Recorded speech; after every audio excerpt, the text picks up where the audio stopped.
বৈষম্য বিরোধী আন্দোলনে নিহত, আহত ও গুলিবিদ্ধের ঘটনায় দেশের বিভিন্ন স্থানে সাবেক প্রধানমন্ত্রী শেখ হাসিনা, সাবেক স্বরাষ্ট্রমন্ত্রী, সাবেক সড়ক পরিবহন ও সেতুমন্ত্রী বিভিন্ন জনের নামে আরও মামলা হয়েছে। এসব মামলা করেছে তাদের স্বজনেরা। প্রতিনিধিদের পাঠানো তথ্য ছবি নিয়ে ডেস্ক রিপোর্ট।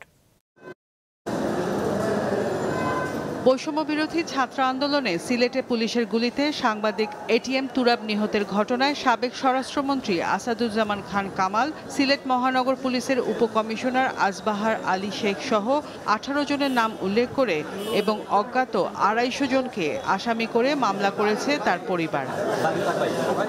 দুপুরে নিহত তুরাবের ভাই আবুল হাসান বাদী হয়ে সিলেটের অতিরিক্ত চিফ মেট্রোপলিটন আদালতে এ মামলা করেন।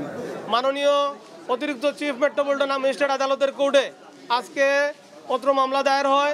মাননীয় আদালত সন্তুষ্ট হয়ে কাগজপত্র পর্যালোচনা করে বিষয়ের গুরুত্ব অনুধাবন করে হত্যা মামলার বিচার নিশ্চিতের জন্য এফআইআর গঠনের আদেশ করেছেন।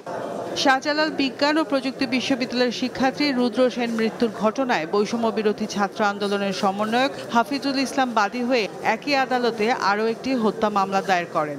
সাবেক স্বরাষ্ট্রমন্ত্রী, শাহজালাল বিজ্ঞান ও প্রযুক্তি বিশ্ববিদ্যালয়ের সাবেক উপাচার্য, প্রক্টর, সিলেট সিটি কর্পোরেশনের মেয়র এবং সিলেট ও সুনামগঞ্জের সংসদ সদস্য সহ 78 জনের নাম উল্লেখ করে অজ্ঞাত আরও 300 জনকে আসামি করা হয়। যারা ঘটনার সাথে ছিল, প্রত্যক্ষ এবং পরোক্ষভাবে যাদের হুকুমে হয়েছে, যারা ঘটনার গুলিবর্ষণ করেছে, যারা ঘটনার সাথে ছিল এবং তাদেরকে আসামি করা হয়েছে।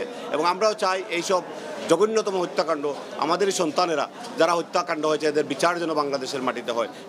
চট্টগ্রামে পুলিশের গুলিতে চট্টগ্রাম কলেজের শিক্ষার্থী আকরাম হোসেন নিহতের ঘটনায় সাবেক প্রধানমন্ত্রী, আওয়ামী লীগের সাধারণ সম্পাদক, সাবেক পররাষ্ট্রমন্ত্রী, সাবেক শিক্ষামন্ত্রী ও মেয়রসহ বেশ কয়েকজন মন্ত্রীসহ 108 জনের নাম উল্লেখ করে এবং অজ্ঞাত আরও 150 জনকে আসামি করে মামলা করা হয়েছে।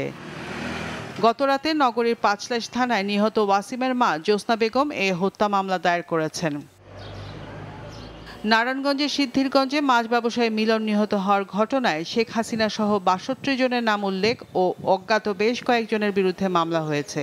এতে সাবেক প্রধানমন্ত্রী ছাড়াও আওয়ামী লীগের সাধারণ সম্পাদক, সাবেক স্বরাষ্ট্রমন্ত্রী, সাবেক সংসদ সদস্য একেএম শামীম ওসমানের নাম আছে। কুমিল্লায় কোটবাড়ি বিশ্ব রোডে নন্দনপুরে মাসুম নামে এক যুবক নিহতের ঘটনায় সাবেক সংসদ সদস্য বাহাউদ্দিন বাহার ও তার মেয়ে সিটি মেয়র তাহসিন বাহার সূচনা সহ 62 জনের নাম উল্লেখ করে অন্তত 400 জনকে অভিযুক্ত করে সদর দক্ষিণ থানায় একটি হত্যা মামলা হয়েছে। রওশন জাহান মিষ্টি, মাছরাঙা নিউজ ডেস্ক। যশোর বিজ্ঞান ও প্রযুক্তি বিশ্ববিদ্যালয়ের উপাচার্য প্রফেসর ডক্টর আনোয়ার হোসেনের পদত্যাগের দাবিতে আজও বিক্ষোভ করেছে শিক্ষার্থীরা। সকালে বিশ্ববিদ্যালয়ের মূল ফটকে জড়ো হয়ে বিক্ষোভকারী শিক্ষার্থীরা উপাচার্যের কুশপুত্তলিকা দাহ করে। এদিকে যশোর নার্সিং ও মিডওয়াইফারি কলেজের শিক্ষার্থীদের আন্দোলনের মুখে পদত্যাগ করেছে প্রতিষ্ঠানটির নার্সিং ইন্সট্রাক্টর ইনচার্জ খুকু বিশ্বাস। এছাড়াও বরিশাল বিশ্ববিদ্যালয়ের উপাচার্য প্রক্টরের পদত্যাগ দাবিতে বিক্ষোভ সমাবেশ ও 24 ঘণ্টার আলটিমেটাম দিয়েছে শিক্ষার্থীরা। এদিকে শিক্ষার্থীদের আন্দোলনের মুখে পদত্যাগ করেছেন কক্সবাজারের রামু সরকারি কলেজের অধ্যক্ষ মুজিবুল আলম।